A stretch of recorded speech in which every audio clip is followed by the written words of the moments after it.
میرا دوست وقت نہیں رہا، میں نے دوسری جگہ نہ جانا ہوتا تو آپ کا کچھ وقت میں لے سکتا تھا، وقت نہیں رہا۔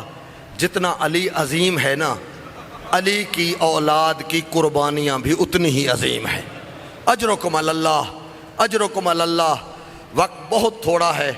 آج میرا جی چاہتا ہے، کل مسلم کا تذکرہ ہوا تھا، آج اس کے دو چھوٹے چھوٹے شہزادے چھوٹے چھوٹے شہزادے جناب محمد اور جناب ابراہیم، دو چھوٹے چھوٹے بچے ہیں، دو روایات ہیں، وقت نہیں ہے۔ شیخ صدوق کہتے ہیں 10ویں والے دن جب مسلمانوں نے زہرا کی بیٹیوں کے خیمے لوٹنے شروع کیے تو اس وقت یہ بچے جدا ہوئے تھے۔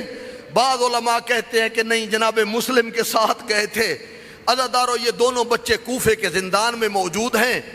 دروغہ وہاں جو ہے، وہاں زندان کا جو دروغہ ہے وہ وہاں موجود تھا۔ اس کا کام یہ تھا، ان دو معصوم بچوں کو، صرف ان کا قصور تھا، یہ اہل بیت کے بچے تھے، یہ عباس کے بھانجے تھے، یہ رقیہ کے لال تھے۔ کل میں نے ان کی بہن کا پڑھا تھا کہ وہ گھوڑوں کی ٹاپوں تلے آ کے زندہ شہید ہو گئی تھی، جناب عاتقہ۔ دروغہ وہاں موجود تھا، انہیں گرم پانی کے علاوہ کچھ نہیں دیتا تھا، گرم پانی کے علاوہ کچھ نہیں دیتا تھا۔ ان کو جو ہے ابو بصیر یا ان کا نام کو بیان کیا گیا ہے، نہیں دیتا تھا، سوکھی روٹی کے علاوہ کچھ نہیں دیتا تھا۔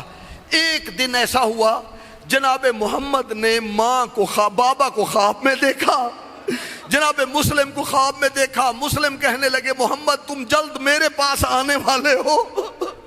تو محمد رو کے کہنے لگے، بابا ہمیں تھپڑ مارے جاتے ہیں، بابا ہمیں گرم پانی دیا جاتا ہے، بابا ہمارا خیال کسی نے نہیں رکھا۔ رو رہے تھے۔ جب یہ پانی لے کے آیا نا، کھانا لے کے آیا، تو اس وقت ابراہیم نے کہا، تو مسلمان ہے، کھانا رکھ دے، چھوٹی سی میری ایک گزارش ہے، چھوٹی سی میری گزارش ہے، تم اپنی بیوی سے کہو تھوڑی دیر کے لیے قید خانے میں آ جائے، میرے بھائی کو گودی میں لے لے اور کہہ دے تیری ماں آ گئی ہو۔ وہ محمد پریشان ہونے کی ضرورت نہیں ہے۔ عزادارو مجھے معاف کرنا، اس ظالم نے تماچا بلند کیا، بچے کے رخسار پہ تماچا مار کے کہا، وہ پتہ نہیں تم کون لوگ ہو، وہ میری بیوی تم پردہ دار ہے، وہ کیسے ادھر آ جائے۔ یہ جملہ سننا تھا نا، ابراہیم کے منہ سے نکلا، مامو عباس، مامو عباس ہمارے ساتھ یہ ظلم ہو رہا ہے۔ وہ جو ہی اس کے کانوں میں آواز آئی نا، پوچھا کس عباس کی بات کر رہے ہو؟ وہ کہا حسین کا غلام۔ اپنا منہ پیٹ کے کہتا ہے، میں تو ظلم کرتا رہا، مجھے تو نہیں پتا تھا تم کون لوگ ہو۔ اور میں قید خانے کا دروازہ کھولتا ہوں، تم جہاں جانا چاہو چلے جاؤ، جہاں جانا چاہو چلے جاؤ۔ عزادارو، دونوں بچے پورے کوفے میں کبھی جہاں سے چلتے گھوم کے دوبارہ شہر کے مرکز میں نظر آتے، پہنچ گئے طوا کے گھر میں۔ جب وہاں پہنچے نا، اس خاتون نے انہیں گھر میں بٹھایا، ان کو پانی پلایا، ایک کمرہ بنایا، کہا میرا بیٹا بلال یا حارث یہ بیٹا ہے، بڑا خبیث آدمی ہے، آپ چپ کر کے آج رات یہاں سو جاؤ، آرام کرو، صبح میں آپ لوگوں کو پہنچا کے آؤں گی، صبح میں آپ کو ایسے راستے میں پہنچا آؤں گی، پھر آپ مدینے پہنچ جانا، اپنے گھر چلے جانا۔ عزادارو، جب آدھی رات ہوئی نا، دوبارہ خواب میں ایک بچے نے اپنے بابا کو دیکھا، رو رو کے بتانے لگا۔ بلال یا حارث کے کان میں جب آواز گئی نا، اس نے دروازہ کھولا، مجھے معاف کرنا۔ اس نے دروازہ کھولنے کے بعد ان دونوں بچوں کے بالوں میں ہاتھ ڈالے ہوئے تھے، بالوں میں ہاتھ ڈالے، بالوں سے کھینچتا ہوا 2 ستون تھے، آگے بچوں کو باندھ دیا، ساری رات مارتا رہا۔ صبح بچے صرف ایک جملہ کہتے تھے، وہ ہم تو تمہارے مہمان ہیں، ہمارے نانے کی شریعت میں مہمانوں کے ساتھ یہ سلوک نہیں کیا جاتا۔ بچوں کو تماچے مارتا رہا۔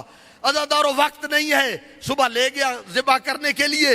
جب گیا نا قید کرنے کے لیے، بچوں نے کہا ہماری 3 خواہشیں ہیں۔ پہلی خواہش یہ ہے کہ تو ہمیں قتل نہ کر، جا، یہاں بردہ فروشوں کی مارکیٹ ہے، بچوں کو بیچا جاتا ہے، جا کے ہمیں بیچ دے، حضرت یوسف سے زیادہ قیمت ملے گی، ہماری زیادہ قیمت ملے گی۔ کہا مجھے منظور نہیں، ابن زیاد کا تقرب چاہیے۔ دوسری کہا کیا خواہش؟ کہا دوسری خواہش یہ ہے کہ ہمیں مدینے پہنچا دے، ہمارے خاندان والے غریب نہیں ہیں، ہم تیری جنت کے ضامن ہیں، ہم تیرے جو دنیا کے بھی ضامن ہیں۔ کہا یہ بھی منظور نہیں ہے۔ تو بچوں نے رو رو کے کیا کہا، میں ہاتھ جوڑ کے کہوں گا یہ دونوں بچے بالغ نہیں تھے، یہ بچے جو ہے ابھی بالغ نہیں ہوئے، نمازیں واجب نہیں ہوئی۔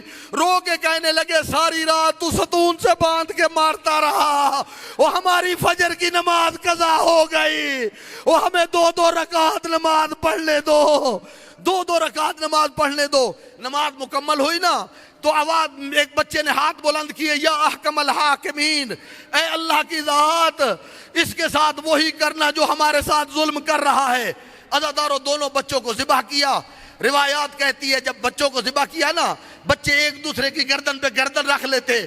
وہ بچہ کہتا یہ میرا چھوٹا بھائی ہے، میں نہیں دیکھ سکتا، میرے سامنے تم اسے ذبح نہ کرو۔ دوسرا کہتا یہ میرا بڑا بھائی ہے۔ عزاداروں ظالم نے تیر تلوار چلائی، ایک کا سر کاٹ کے اپنے پاس رکھا، جسم اٹھا کے دریائے فرات میں ڈالا۔ روایات کہتی ہے جسم وہاں رکا رہا۔ دوسرے بھائی کا جب سر کاٹ کے پھینکا، اس کا جسم پھینکا، اور دونوں جسموں نے ایک دوسرے کے بدن میں باہیں ڈال لی اور کہا ہم اسی حالت میں جائیں گے نانا کی خدمت میں، اسی حالت میں جائیں گے۔ اجرکم اللہ، اجرکم اللہ، اللہ آپ کو کوئی غم نہ دے۔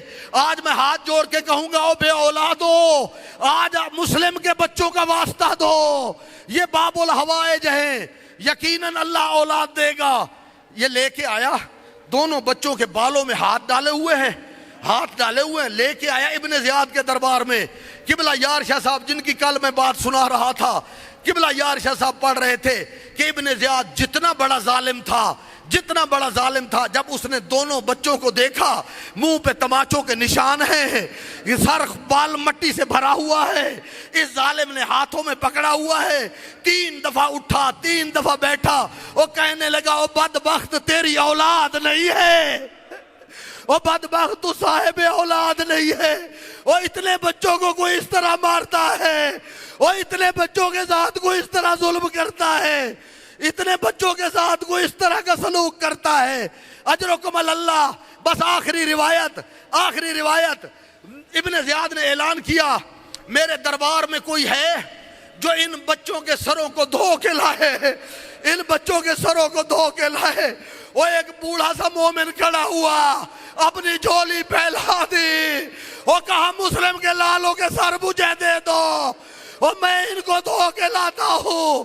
اللہ دارو جس جھولی میں ڈال کے گھر کے اندر داخل ہوا، بیوی نے دیکھا خون سے قمیض بھری ہوئی ہے، کہنے لگی گوشت لانا تھا، وہ کوئی کپڑا لے جاتا، سر پیٹ کے کہا یہ گوشت نہیں، وہ یہ رقیہ کے لال ہے، وہ یہ مسلم کے شہزادے ہیں۔